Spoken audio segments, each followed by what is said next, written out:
뉴스파이치기 순서입니다. 전 남편과 의붓 아들 살해 혐의로 재판을 받고 있는 고유정. 2심에서도 무기징역을 선고받았습니다. 관련 소식 자세히 알아보겠습니다.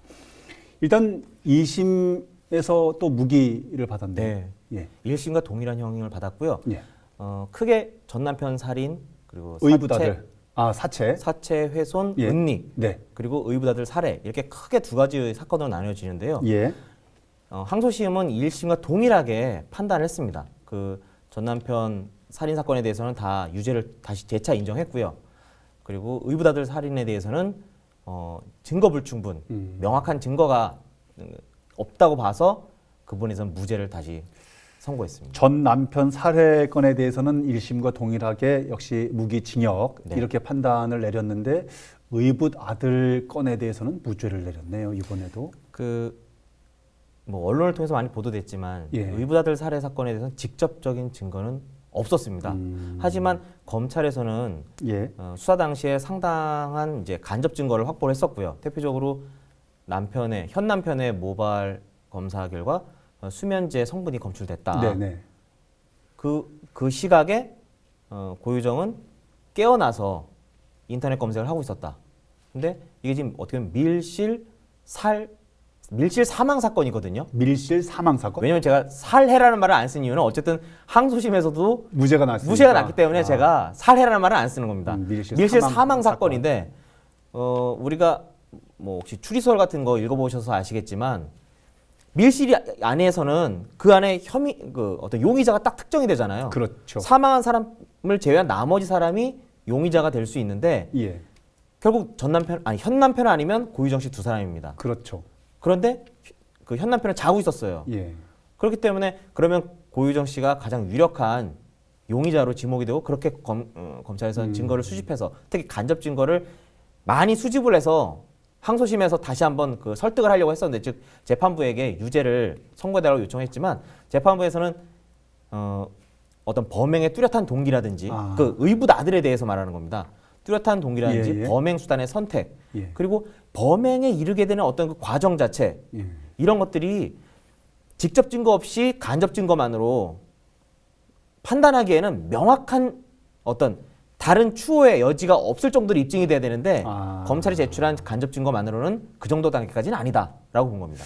말씀하셨던 부분이 중언부언 될 수도 있을 것 같긴 하지만 이렇게 여쭤보지 않을 수가 없어서 네. 많은 국민들이 공분을 했던 사안이고 검찰은 검찰 나름대로 여러 가지 정황 부분들을 제출을 했고 그럼에도 네. 불구하고 재판부는 무죄를 판결을 내렸습니다. 네.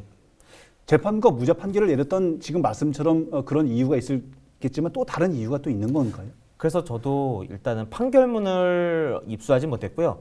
몇 개의 언론사의 어떤 그 판결을 인용한 기사를 네네. 제가 나름대로 분석을 해봤습니다. 예. 일단 검찰에서 의붓 아들 살해와 관련해서 공소 사실이 이겁니다. 고유정이 지난해 3월 2일 새벽 4시에서 6시 사이에 충북 청주의 자택에서 잠을 자던 4살 의붓 아들의 등 뒤에 올라타서 네. 머리를 이렇게 침대 쪽으로 돌린 후에 뒤통수를 약 10분 정도 이렇게 내리 눌렀다. 압박했다. 예. 압박했다. 예. 그래서 결국은 살해를 했다라는 건데요. 결국은 법의학자들의 의견에 따르면 이 예. 경우에 포압사 가능성은 없다는 거예요. 이게 말이 어려운데 쉽게 말하면 압박을 해서 눌러서 의도치 않게 발이 올려지거나 예. 아이한테 발이 올려지거나 뭐 팔이 올라가서 예. 아이가 질식사했을 가능성은 매우 낮다. 낮다. 예. 누군가 의도적으로 뭔가를 했다. 그런 의견을 밝혔고 또 항소심에서 법의학자들이 나와서 그런 의견을 또 밝혔습니다. 그랬군요. 그런데 법원에서는 일단은 이 법의학자들이 질식사라는 의견을 낸 건 알고 있지만 예. 그것만 가지고서 과연 고유정 씨가 이 살해를 했다라는 것을 강력하게 추단할 만한 인정할 만한 증거는 될 수 없다 이렇게 얘기를 했고요. 예. 그리고 또 검찰에서는 그래서 반박자를 어떤 걸 내냐면 네네. 우리가 1,500만 건의 의학 논문을 다 전수조사를 해봤다. 1,500만입니다.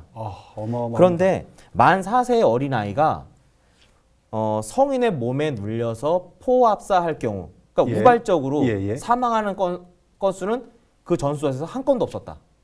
하하. 그러자 법원에서는 뭐라고 예. 했냐 그 답변을 판결에서 예. 뭐라고 말했냐면 그건 통계일 뿐이다. 아. 만에 하나라도 포압사의 가능성은 배제할 수 없다. 그렇군요. 그러자 이제 검찰에서 다시 어떤 얘기를 했냐면요. 의붓아들 사망 추정 시간에 고유정이 깨어 있지 않았냐. 네. 그러면 그 시간에 깨어 있는 사람이 어떤 행위를 했을 가능성이 높지 않겠냐라고 예. 얘기했는데 법원에서는 법의학자들의 의견을 종합해 보니까 의붓아들의 사망 추정 시간, 즉 검찰에서 얘기했던 3월 2일 새벽 4시에서 6시라는 거는 정확하지 않을 수도 있다. 아, 추정치일 뿐이다. 예. 그러니까 시간이 다를 수도 있기 때문에 그러니까 고유정 씨가 4시에서 10시 사이에 깨어난 거는 팩트인 것 같아요. 예. 근데 이 의붓아들이 사망한 시간은 그 시간이 아닐 수도 있기 때문에 매치가 안 된다라는 거죠.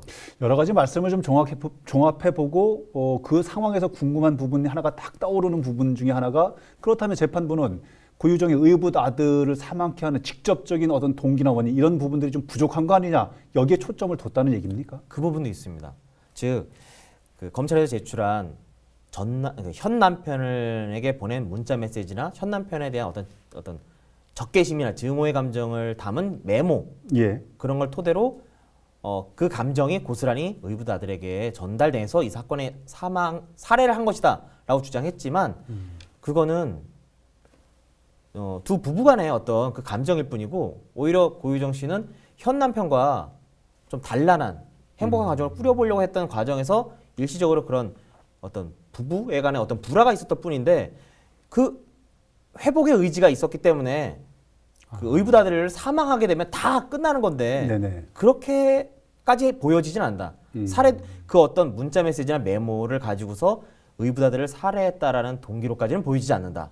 또 그 현 남편한테 얘기하기를 그 아이를 이제 청주를 데리고 와라라고 예. 말하면서 본인이 어떤 병원에다 청주에 모 소재에 있는 병원에다가 아이 어떤 성장에 관한 어떤 그 치료를 받게 하려고 하는 어떤 그 진료를 예약을 했다라고 합니다. 그런 자료가 이제 법원에 제출됐는데 예. 예. 그렇다면은 굳이 내가 청주에 남편을 시켜서 데리고 온 뒤 내 집에서 죽일 거면은 왜 병원에다가 진료 예약을 왜 하냐?